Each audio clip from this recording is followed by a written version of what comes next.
Hi everyone, I'm Asha, an Akashic Records reader, blogger, and podcaster. In this series, we will demystify the Akashic Records by bringing to you bite-sized contents on frequently asked questions relating to the Akashic Records. We will also explore topics relating to spirituality, as well as practical application, learnings, and reflections in the Akashic Records.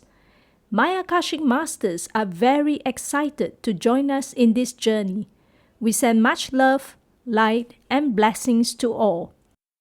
Welcome to episode 63 of Case Study 16 of an Akashic Light reading and healing session with Adrain. Adrain came to me for a general session where she asked the following questions. First, for my mental health problems, I really want to fully heal them and be able to have a healthy mind no matter the situation. How can I best achieve that or make progress towards fully healing all these mental health problems that I have? The Masters shared that you suffer from some kind of chronic anxiety. So you feel very fatigued by the stress within and around you, which is overwhelming you in all situations. It makes you feel sometimes you might have some kind of a panic attack. And when you have a panic attack, you can't seem to think or function properly. What is the reason behind all these issues? They say that you have the issue of lack of self-worth and a lot of self-doubt within you, which you have taken on from childhood. And the environment in which you grew up in, you didn't feel trusted. You tend to have this feeling of mistrust, which causes you to keep doubting yourself or wondering about your worthiness. Am I worthy enough to do this and that?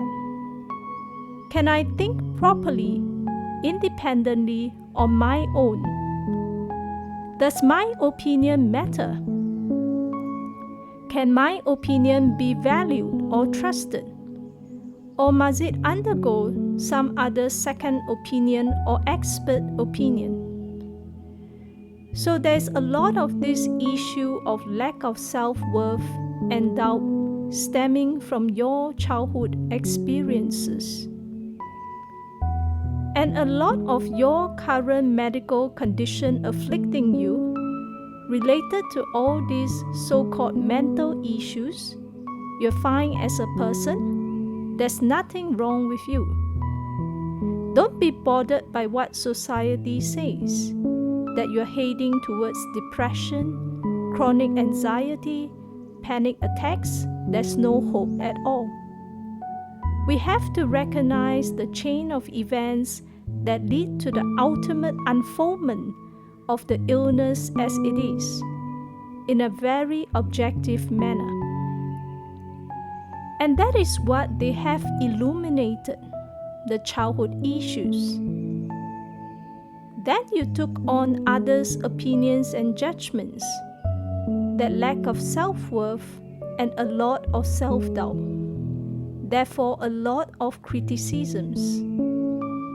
And we build on this mistrust, inability to trust ourselves, and even to a certain extent, others easily, as a result of all these experiences. And therefore, it kind of leads us to adulthood. Whenever we face all these difficult crises, we tend to doubt ourselves first. There's nothing wrong with others. Most probably, whenever an issue crops up, it is our fault or issue.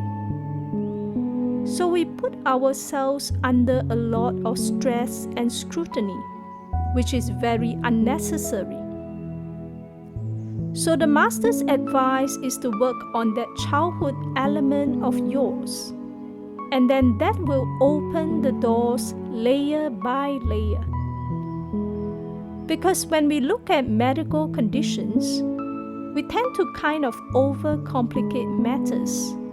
Like we take it in isolation, like I have this issue. So I need, based on the Western medicine, to take this antidepressant or whatever calming our anxiety kind of medication or herbal products. But actually, it doesn't tackle the root issue. The root issue stems from certain incorrect beliefs that we have taken on from others. Because that takes us away from our divine self. They remind you that you are a divine being. You are a divine child of God. And within you illuminates God's light. So how can there even be room to contemplate that we might be unworthy, we might feel inferior, we will not be good enough compared to others? These are all lies that people have been incorrectly telling us to kind of control or dominate over us. What are the solutions? What are the proposals that your team of spirits and guides have in mind? The first suggestion is affirmations. That might be something you can consider working on. Frankly speaking, affirmations is a very tricky thing. We really have to find the right person in which we feel that resonance, that whatever the person is sharing on the affirmations, I believe in it 100%. And I can feel it in all cells of my being that I am with the affirmation. Rather than to have this mind-body disconnection, that the mind says like, okay, I need to trust this, I need to believe that I am this. But the body just doesn't feel the connection. And we feel even worse off with that disparity after that. They suggest you can try YouTube. There's this guy, Steve Nobel. He's a spiritual teacher working mainly with starseeds. Truth be told, there are unique beings who came from the stars with a responsibility on Earth. So these are beings that often feel very misunderstood, never felt a sense of belonging, or felt very disconnected with the peers. And that's for a reason. Because we are here to kind of clear out the density and to play our unique roles. So how can we kind of fit in with the crowd when we obviously were meant to stand out? And in most cases, a lot of us end up standing out like a sore thumb. For a start, he has things called the higher light decree. You can either listen to those or the affirmations. See if it's something that resonates with you. He also has meditations for starseeds. Most importantly, the masters are saying, feel and sense in your entire being, whatever was being shared, how it feels like in your body and cells. Because that feeling doesn't lie.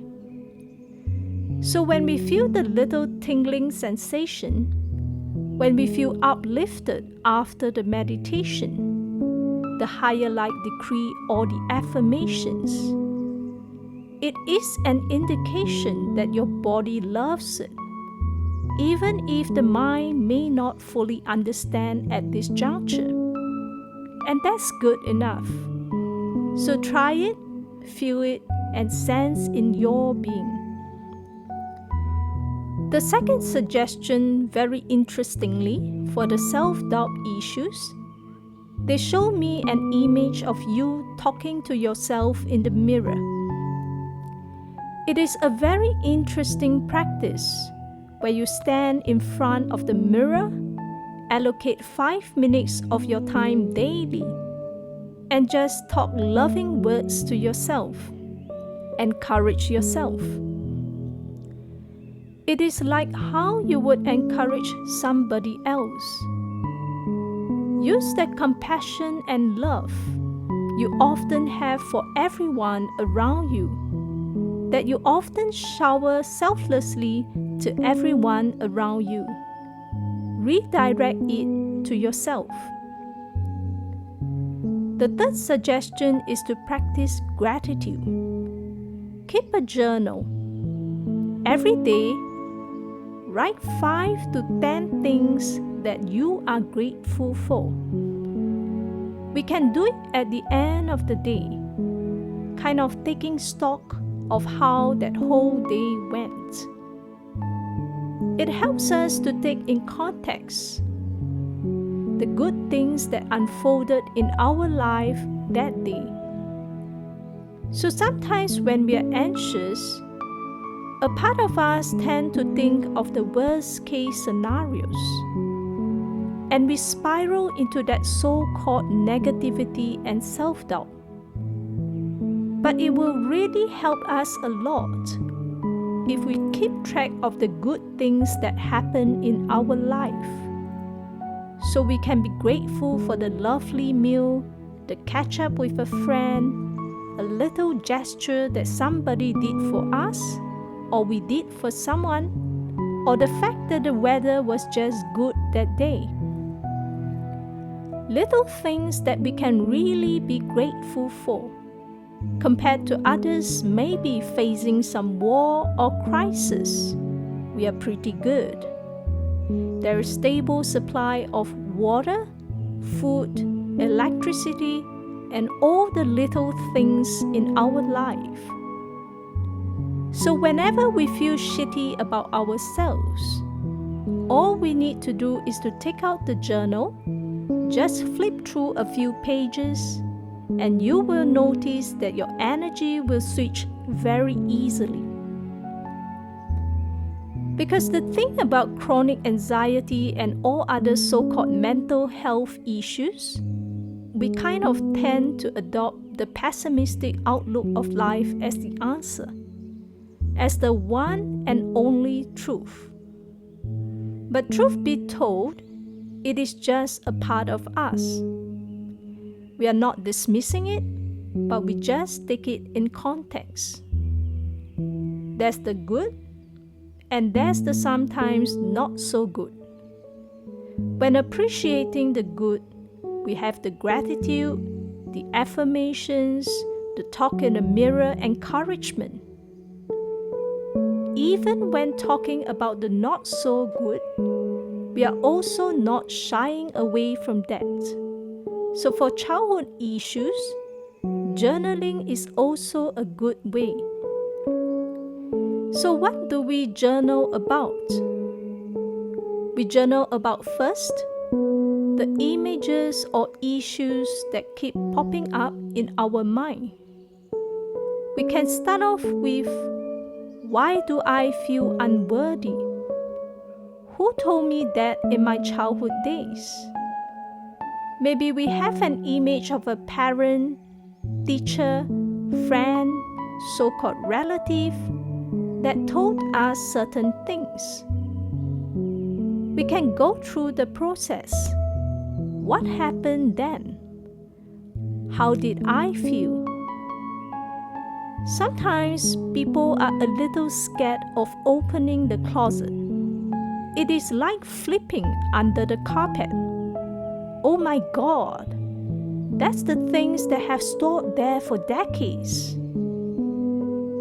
But when we have the courage to leave open the carpet, that is a first step to healing. And you will always feel better after that. The first step is of course tough. When we open up the carpet, we see all the nonsense, we get a shock. And when we write down the first time, we may feel very emotional. Tears may flow. Acknowledge that. If need be, find a safe space for yourself where you won't be interrupted or be judged harshly by others. Just write down in your journal how the experience felt for you back then. There's no need for any logic. If need be, you can tell your mind, I would like you to step away from this exercise.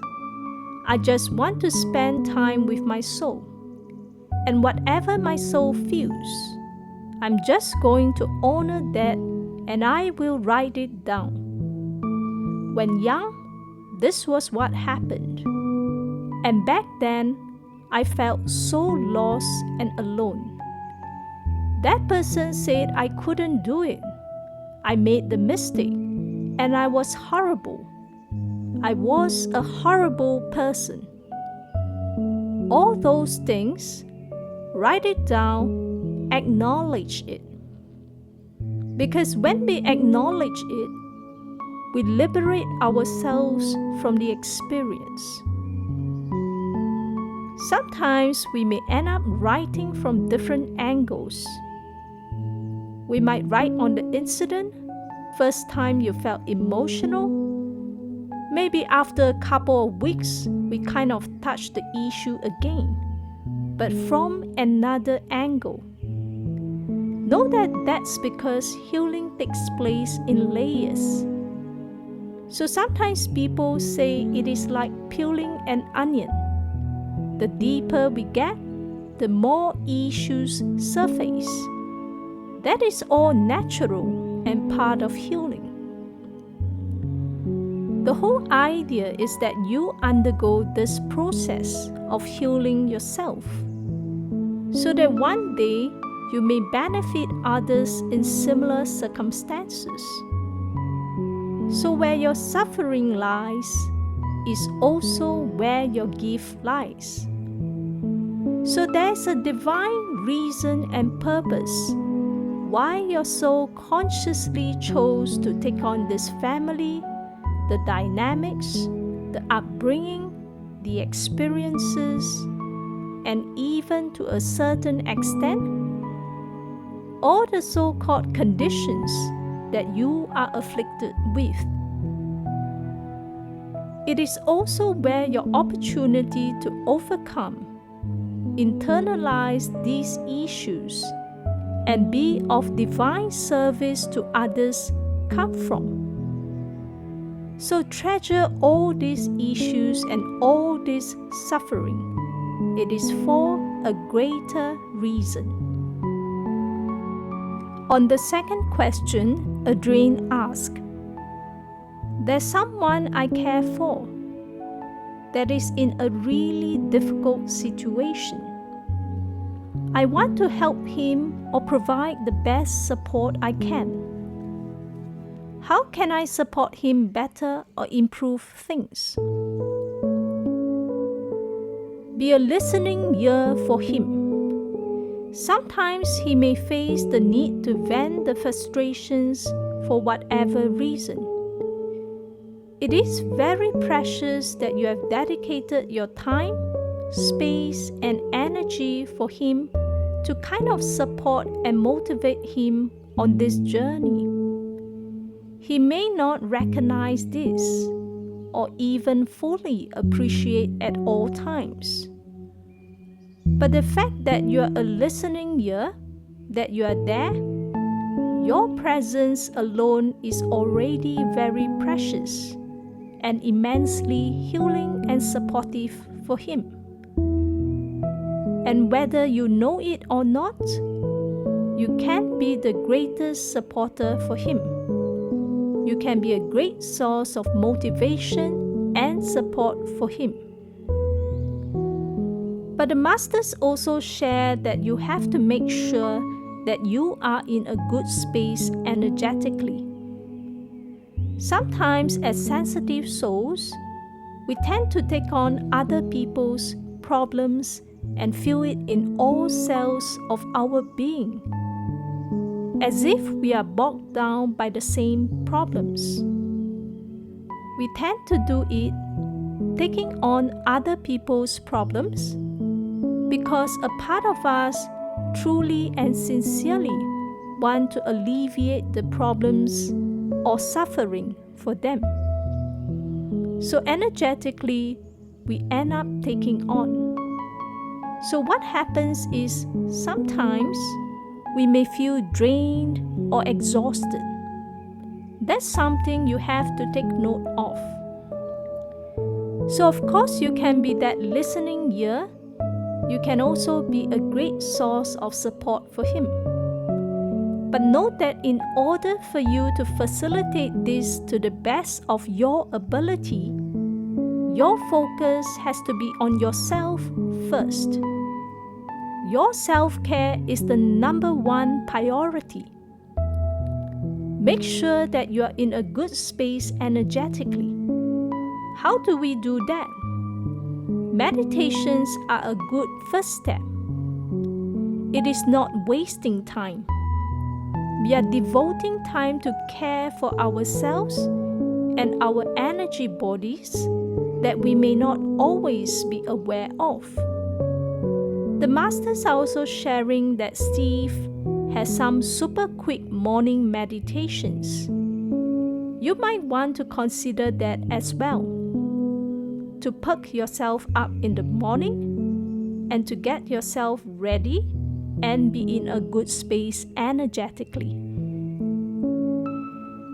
For the third question, Adrienne asked, are there ways of helping and supporting him that I haven't thought of? You are already trying your best. Recognize that his soul chose the journey that he is in. No matter how difficult the predicament, situation, or condition may be. His soul consciously chose the so-called suffering at birth in order to internalize a greater lesson. So sometimes in our human eyes, we may feel kind of aggrieved for the person or on the person's behalf, because we can't do anything to help the person. We feel that we need to do more, we should contribute more, we feel we are letting ourselves or the person down by not doing enough. But truth be told, you already tried your best. It is for his soul to continue the journey as he chose, he needed. So as far as you are concerned, know that what you have done is sufficient. You have tried your best. And what you need to focus on is to be in a good space energetically. So that means that even when other people's problems come, we are able to feel a little more detached. We don't feel as if in ourselves that problem is all over us. But instead, we can have this level of compassion where we feel a little kindness, but there's still a level of detachment, that our body is still in a great state. So that really helps us mentally, even physically and emotionally, to facilitate that person's healing, but not draining us. That is more sustainable in the long term. Adrienne shared that she didn't feel it is sufficient, what she has done so far. She felt like she hasn't even scratched the surface. She's very committed into helping him and supporting him. So that part of her having tried her best doesn't resonate with her. The master said that you are someone who tends to want to exhaust and extend yourself in the whole process, to feel that you are fully committed, you have tried your best. And until you are feeling that, you don't feel that you have tried your best. Audrey shared that she has only just started. His situation has only just become quite terrible. Now she wants to help him. She's thinking of ways she can do that. And she knows that's really important to him as well. And so in terms of having done enough, she hasn't started yet. The Master said, when you have already tried your best, it is not as if you have gone through the whole process with him. But at every stage of your journey with him, know and recognize that at that moment, you are trying, you have tried your best. That's what they're trying to kind of pinpoint.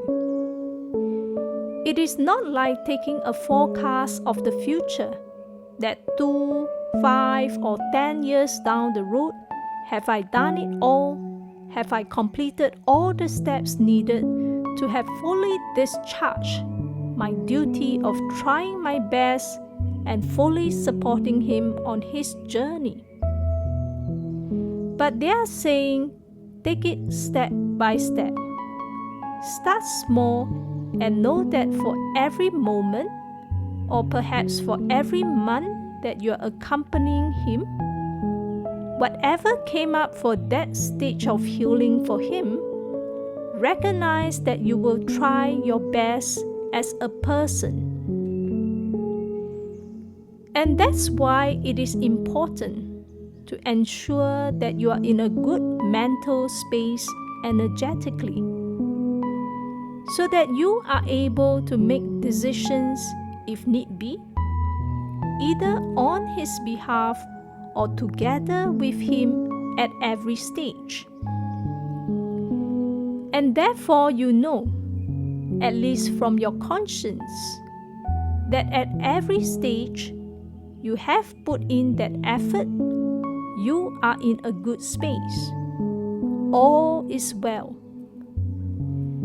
That is the best decision that you can make. Rather than to feel that anxiety creeping up like a blur mental fog. After that, we may blame ourselves. Have I really made a good decision? Could I have done better? But when we are in a good space energetically, there's no need to look too far ahead. We are not doing a forecast of the worst case scenarios that will happen in future. Just take it step by step, that for every moment, or even if we want to look ahead, for this month, I have tried my best. This is what we can do. Just focus on that. Objectively, this is what I will do and we can do together. Recognize that there's a part of it which is not your problem. It is his soul's lessons to internalize. So you can support him to the extent that you are ready, but not to the extent of overly exhausting yourself. Because when you overly exhaust yourself, you kind of energetically take on his problems. It drains you and it doesn't help him.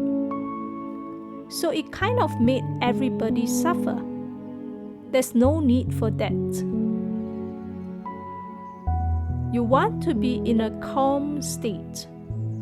When you are calm, know that the calm vibes that you're emitting, he can feel it energetically too. It will calm him down as well. So it is a win-win. we can see it this way. Because sometimes for people used to taking on issues for others, we kind of feel bad that we feel so good while they are suffering. We feel that we need to be suffering as well. What about looking at it from another perspective? When we are in a good state, when we are so calm and peaceful, we don't even have to talk much. They can feel from our vibes, and they can also feel calm and peaceful. So that is what we can do as well. It may not always be actions in front of the person. It could be a work that we have done on ourselves, and they can feel it from our vibes or energies. On the fourth query, Adrienne asked, "What are my strengths and character? How can I do better for my spiritual development?" Looking at the strengths, you may not realize this, but because you are a highly sensitive soul, you tend to be very empathetic. You can feel people's emotions, feelings, and suffering very easily. That has its good and bad. The good is it makes you attuned to energy work. Because you are so sensitive, it is very easy for you to feel. But the bad is you take on other people's problems. Each trait has its good and bad. So they want us to appreciate and not to be so harsh on ourselves and just look at the bad. For example, that chronic anxiety to a certain extent is because you can decipher the energies all around easily. So sometimes in chaotic environments, you may feel very overwhelmed as well. You feel you can't breathe, almost suffocated. And that may not always be lack of self-worth or self-doubt. It could sometimes be the environment is too chaotic for you. So you feel like you're drowning in the oceans all around you. One common trait among spiritual teachers is that they are usually very sensitive souls. They tend to pick up all these energies easily. Many of them have had difficult childhoods, suffered and overcame difficult illnesses. It is a normal thing amongst them. Many of them, their souls consciously chose difficult childhoods, difficult experiences, all kinds of weird things that they took on from the family line, all kinds of genetic diseases, and even so-called mental illnesses and whatnot. Know that all these things are there for a reason. For us to kind of learn and strengthen ourselves, and to share that greater learning that we have internalized with others for their benefit in time to come. Because not everyone is fortunate to experience it and overcome it. A lot of people are stuck in it for the whole lifetime, and they don't have the awareness or the resources to get out of it. So know that actually you are in a privileged position because you have the time, space, and good fortune to have access to learnings, spiritual teachers, a lot of resources. It is more of what your choice is. rather than your limitations. You are not limited in any way. They are all there, a wide array of them for you to choose. In time to come, your experiences and suffering will be your greatest asset. Because when you have reached a certain stage, for example, Reiki energy healing, it is not just about attuning ourselves to Reiki and then just using our hands to heal. That used to work in the past, but the masters are saying that it is a very superficial process. Why? Because we are not recognizing your full ability as a soul within the core of your being to contribute to humanity. What about your thoughts, your internalization, your accrued wisdom, through life, suffering, and all that? That is so valuable. Do the masters really think that your hands alone are worthy? Every cell of your being is worthy.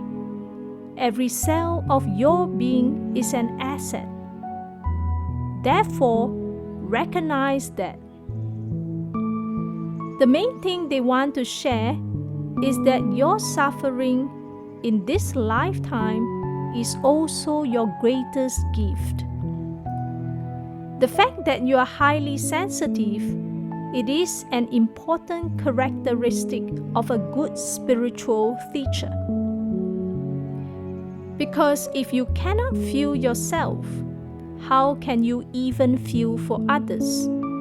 And how can you even guide others? If you have no suffering all your life, how is that going to generate wisdom and sharing for the rest?